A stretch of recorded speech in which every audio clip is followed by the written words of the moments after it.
everyone, and welcome to this council meeting, 29th of July. Welcome councillors. Still waiting on Councillor Hewitt. She may be slightly late. I'll ask Councillor Pipe to take us through. Oh, and good morning and welcome to members of the public and of course staff who are here today. I'll ask Councillor Pipe to take us through the prayer.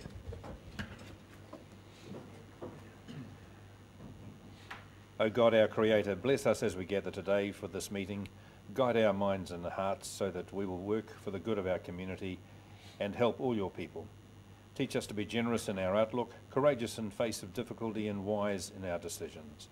We ask this grace through Christ our Lord. Amen. Amen. Right, so I have one apology for today, which is Councillor Belford. Someone happy to move that we accept that? I think that the Chief Executive is not present. Yes, good point. I was going to raise that in a notice, but I could raise that now. Well, just as a matter of record, I would have thought that we would have been advised of that in advance, but... She emailed us, did she not? She made an announcement at a previous council meeting, but yeah, I was going to raise it as a notice today that and introduce our interim acting chief executive for this meeting, but I'll do that in notices. Because she is part of the council. Well, she is, yeah. I think her apology for the meeting should be included with that of Councillor Belford. Okay, that's so moved. Councillor Belford and Chief Executive Lambert. Apologies be moved. Moved by Councillor Barker. A matter of process, it's leave of absence, not apology, because she is on leave. So it's not an apology for the meeting. It should be noted that she has leave of absence. Okay, well, as long as it's noted in the meeting. I think that was the point that Councillor Barker was trying to make. Moved, seconded, thank you. I'll put that motion. All those in favour, please say aye. Contrary, no. Carried. But I have a couple of notices here.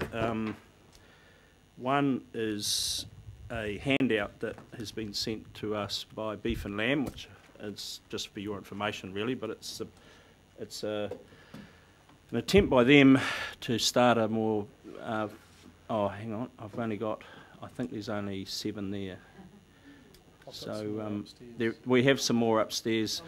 No, just I should have said first up best dressed, and Mr. Mohi was first up. But it's there. We've got some more upstairs, so we'll get some more copies by the end of the day.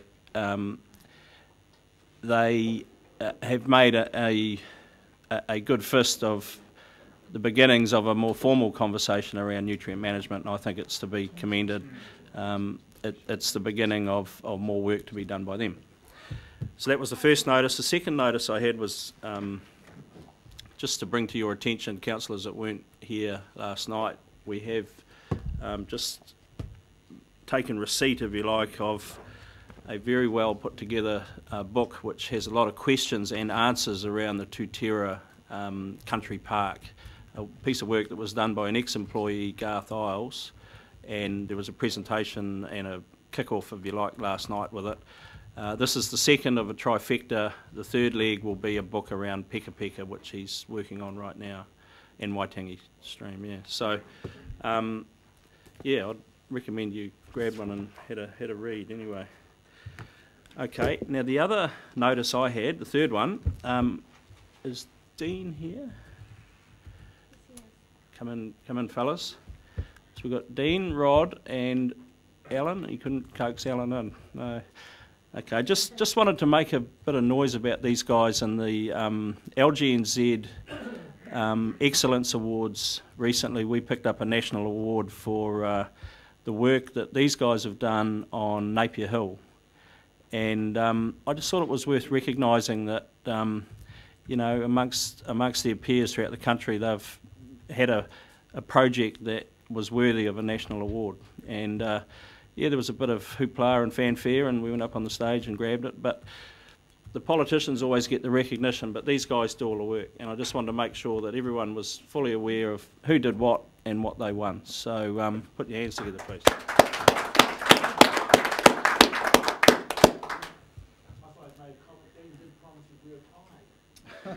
It's holding his pants up, Councillor Grant. Yeah, no, and well done, fellas. So we've got more projects coming. Who knows? We may do it again. But thank you very much. Right. So, are there any other notices, Councillor Scott? Yes, Mr. Chairman, there is a special meeting of the Hearings Committee immediately after this meeting. For some reason, excuse me, that should have been emailed out. I don't know why it hasn't been, but it's to confirm the panel for the PanPac hearing. Okay, so members of that committee will convene straight after this meeting. It will only take 2 minutes. 2 minutes, thank you. Okay, that's fine. Any other notices? Conflict of interest declarations?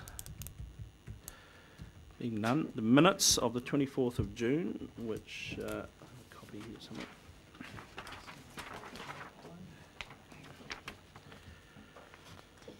So, for accuracy, let's go through this. Page 2, page 3, page 4, page 5, page 6, 7, 8, page 9. There is a typo on page 9 at the bottom, which talks about the component of rates rise represented by the tourism 300k being, was it 12% previously? 21. Oh, previously it was 1.2. Previously it was 1.2, it's actually 21%. And then it's got another typo here, or not a typo, but just wordsmithing as picked up by our secretary here. Increase on the UAC for economic development. It's got as well as the percentage, but it's been changed to and the percentage rate rise in dollar terms for various properties. Everyone happy, clear with that? Happy with that? Okay, page 10, page 11, page 12. Done. Someone happy to move? Thank you, Councillor Hewitt. Is that Councillor Dick? Did you? Yeah, thank you. Second. Put that motion. All those in favour, please say aye. Contrary, no. Carried. Matters arising. Councillor Barker. I asked for a report on from staff on tomato mushrooms. I don't see it on the agenda today, and I haven't seen anything from it. I was wondering where that report is at. Just we've got it in follow-ups in the next item, Councillor. You go to page 5 of your agenda.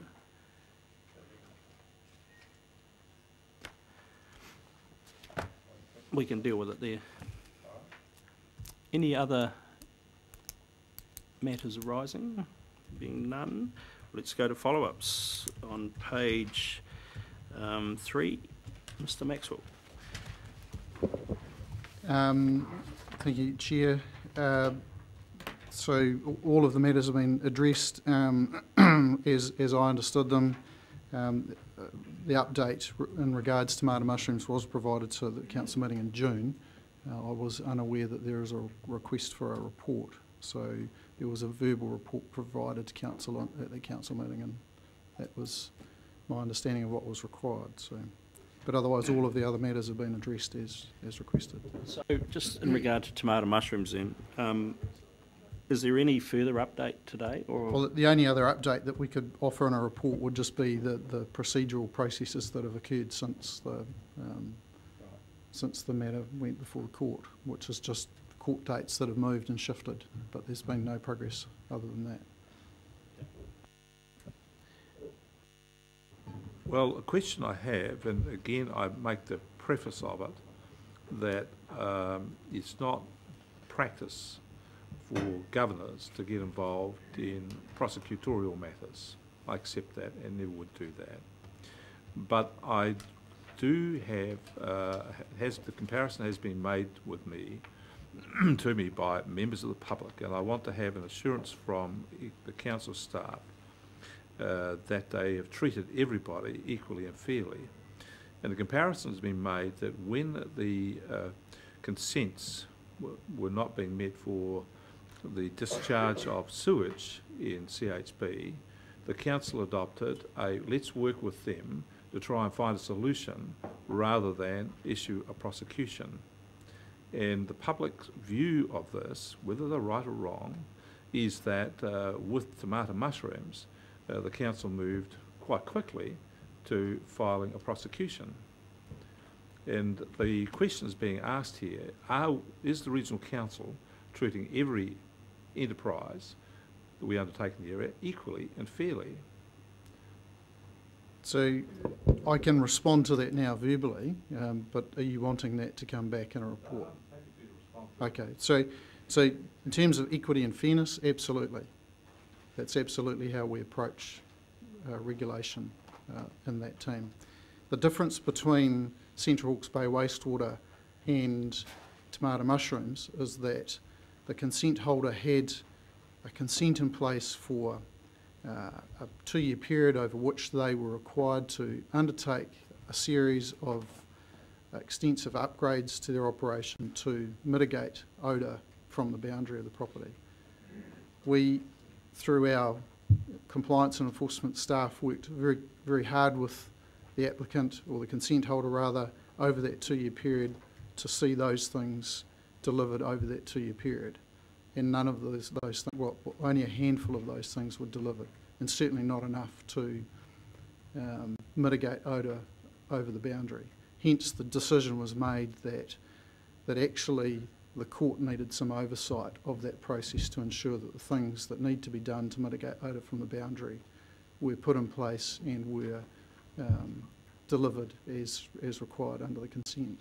So that's the difference. The Central Hawke's Bay wastewater, the difference is that they got to day one, things weren't working. They understood clearly from their perspective what they needed to do. They set about a process of investigating options, put those things in place very, very quickly and rapidly.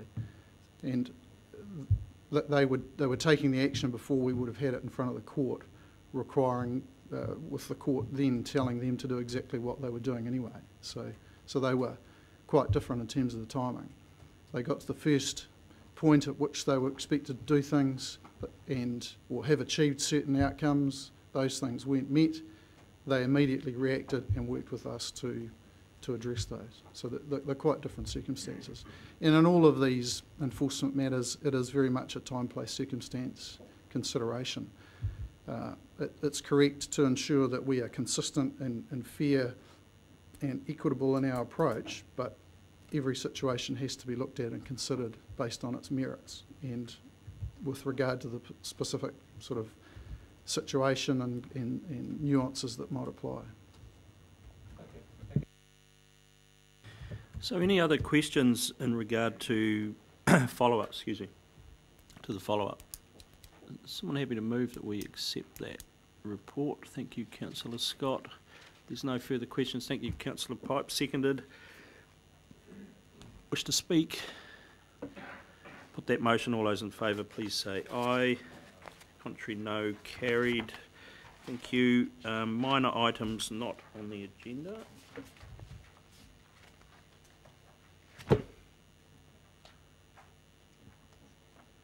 There being... Oh, here we go. Councillor Bevan's going to save us. Coastal hazards. Ah, yeah. Very good.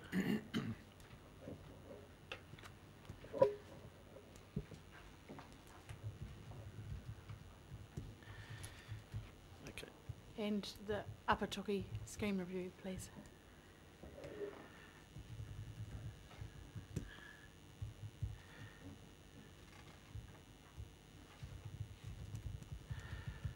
Good. Okay. So let's now move into decision items. Fixing of the common seal on page 13. Bit of activity this month. Are there any questions? Mr. Drury, you have any comments, anything to add? Well, Mr. Chairman, just as usual, the sale of our leasehold properties are still continuing, and I believe they probably will continue at this rate with interest rates moving down. So it's very interesting, changing times, isn't it? So the volumes are not looking to abate any time in the near future? Well, no, every meeting I say that they should fall off, being no discounts, but I'm not saying that now. I think with interest rates moving down, it's an opportunity for our leaseholders. Well, 6 sales that month, quite a few, isn't it? Other questions? Someone happy to move? Or One, I don't know whether you've got this information to hand. Are these any of these cross leases, or are we still only cherry picking off the last of the?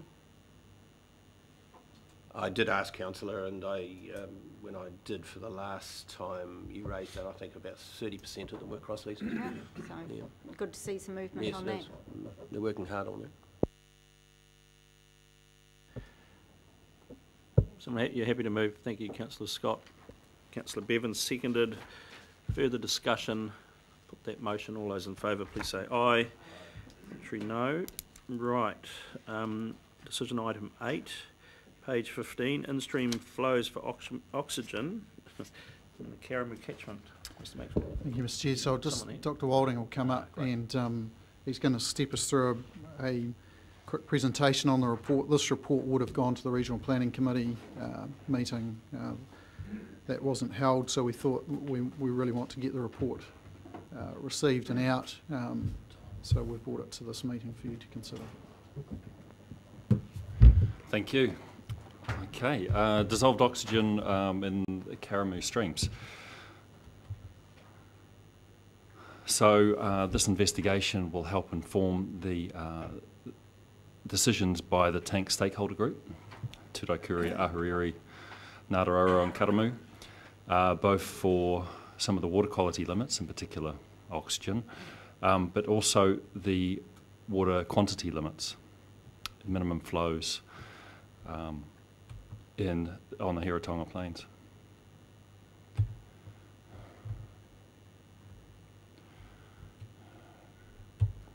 Why is that not moving?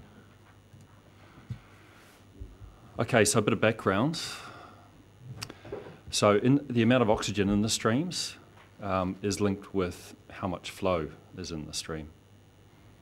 So for the Karamu, the ecology of the Karamu streams, oxygen is more critical than if you compare to the gravel bed rivers like the Ngātaroa, where we look more at the depth and velocity of the water when setting minimum flows.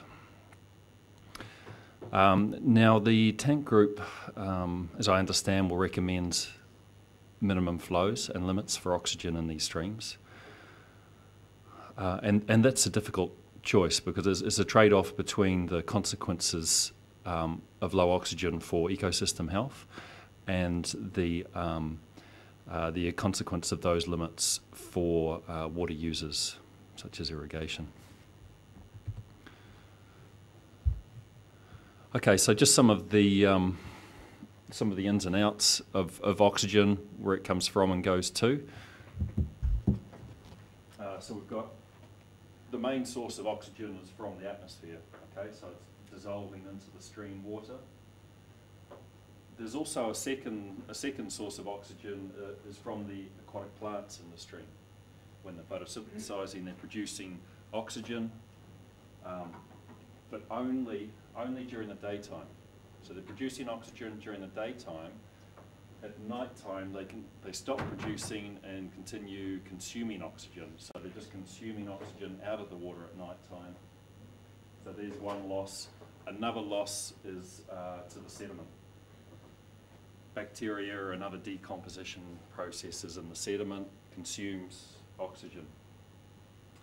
And I'll try and talk mainly in terms of the concentration of oxygen. Certainly. Could you just give us a rough idea what the rate of consumption of oxygen at night is compared to the rate of oxygen being created by the plants? Is it in a deficit or in surplus? At night time, it's in deficit.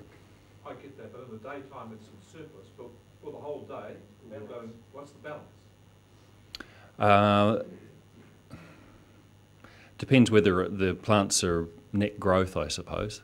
When there's net growth of plants, there should, in theory, be a surplus. When the plants are dying off, there'll be a net consumption. So that'll change from spring to autumn. Does the temperature of the water make any difference? Yes. Yeah, I'll come back to temperature because that's a really important one. Yeah. We had a field trip yesterday and we actually looked at the Karamu. Yep. And obviously we're in winter at the moment, so there wasn't a lot of plant growth. So in that particular situation, we've got what? Most probably a... The oxygen shouldn't be too bad in winter. That should be when it's better because there's less consumption, there's more flow in the rivers, temperatures are cooler. This is a summer, autumn problem really. Yeah.